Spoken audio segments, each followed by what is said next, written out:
তিনি ছিলেন নির্বাচিত রাষ্ট্রপতি। কি দরকার ছিল কোদাল নিয়ে খাল কাটার, কিন্তু সারা বাংলাদেশে 1600 খাল কেটেছিলেন জিয়াউর রহমান, যাতে শুকনো মৌসুমে ওই খালে পাড়ি থাকে এবং ওই খালের পাড়ি দিয়ে যাতে চাষবাস করা যায়। এটাই জিয়াউর রহমান। অনেক মূলক একটি প্রতিষ্ঠান গড়ে তুলেছেন, তার নাম আমরা বিএনপি। শুধু তাই নয়, জুলাই আগস্ট নয়, যারা খেলার ক্ষেত্রে কৃতিত্ব অর্জন করেছেন, যারা মেধার চর্চার ক্ষেত্রে কৃতিত্ব অর্জন করেছেন, যারা সমাজের নানা বিষয়ে নানা দিক থেকে কৃতিত্ব অর্জন করেছেন, তাদেরকেও দলের পক্ষ থেকে এই আমরা বিএনপি পরিবার তাদের পাশে গিয়ে দাঁড়িয়েছে।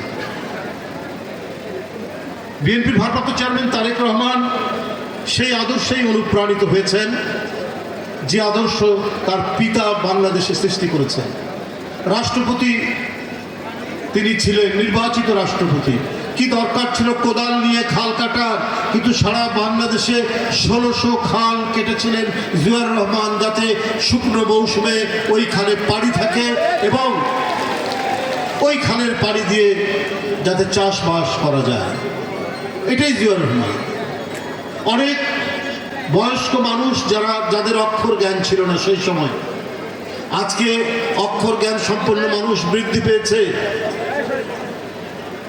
জিয়াউর রহমান নিরক্ষর মানুষদের অক্ষর দেওয়ার জন্য, অক্ষর জ্ঞান শেখানোর জন্য সারা বাংলাদেশে তিনি বিভিন্ন কর্মসূচি গ্রহণ করলেন।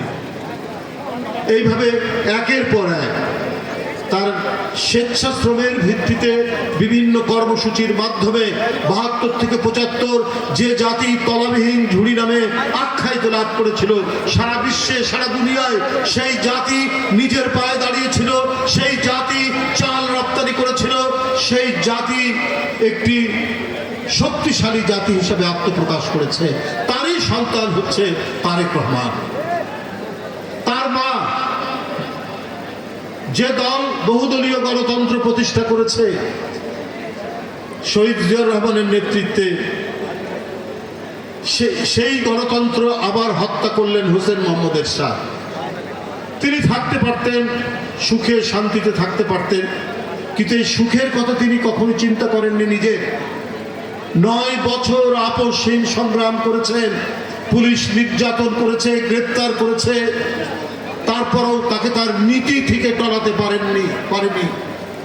এরপরে 16 বছর শেখ হাসিনা নিপীড়ন, নির্যাতন, মিথ্যা মামলা আর একটা ভাঙা ধ্বংসস্তূপ কারাগারের মধ্যে বেগম খালেদা জিয়াকে সেইখানে বন্দি করে রাখা হলো। তারপরেও কিন্তু তাকে টলানো যায়নি তার নীতি থেকে।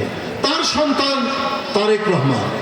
তাই কি গণতন্ত্রের প্রশ্নে, কি রাজনীতির প্রশ্নে, কি মানব সেবার প্রশ্নে তারেক রহমান যে দৃষ্টান্ত স্থাপন করে যাচ্ছেন, সেটি আমাদের অনেকের কাছেই অনুকরণীয়। আজকে আমরা বিএনপি পরিবার এখানে যে রুম্মান এবং মিথুনের নেতৃত্বে আমরা এখানে এসেছি, এবং মিল্লাত ভাই আপনাদের এই এলাকার জনপ্রতিনিধি, তিনি এই আয়োজন করেছে, এত বিশাল আয়োজন।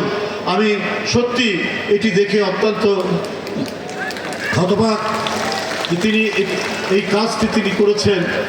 তো সেটি একটিমাত্র কারণ হচ্ছে যে তারেক রহমান সাহেব তিনি তার সমাজ সেবামূলক কাজ, মানুষের কল্যাণের কাজ, এইখানে আমি যে নামগুলো আমি তালিকায় পড়লাম 15-16 জন যারা সেই সময় নিহত হয়েছেন, অনেকে আহত হয়েছেন, তাদের সন্ধানে এবং তাদের পাশে দাঁড়ানোর জন্য আমরা বিএনপি পরিবার আমরা এখানে এসে এই সংগঠনের নেতৃবৃন্দ আমরা এখানে এসে আজকে উপস্থিত হয়েছে। আমি এখন বেশি কথা বলবো না।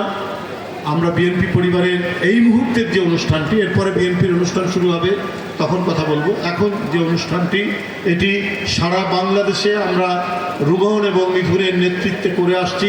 আমরা পাহাড়ের উপর চড়েছি, পাহাড় থেকে নিচে নেমেছি, আমরা পানির মধ্যে দিয়ে হেঁটে গেছি, শুধুমাত্র তারেক রহমানের নির্দেশ এবং মানব কল্যাণের যে ব্রত নিয়ে বিএনপি রাজনীতি করে, সেই রাজনীতিকে সাফল্যমণ্ডিত করার জন্য আমরা বিএনপি পরিবার কাজ করে যাচ্ছে।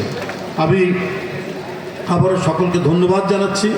এখানে আরেকজনের নাম বলতে ভুলে গেছি, আমাদেরই ছোট ভাই, এই অঞ্চলেরই ছেলে, পাশের জেলা মালয়েশিয়া বিএনপির সভাপতি ইঞ্জিনিয়ার বাদল সহ আবারও সকল নেতৃবৃন্দ এবং উপস্থিত জনগণ সবাইকে আমি আন্তরিক মোবারকবাদ জানিয়ে আমার বক্তব্য শেষ করছি। ধন্যবাদ।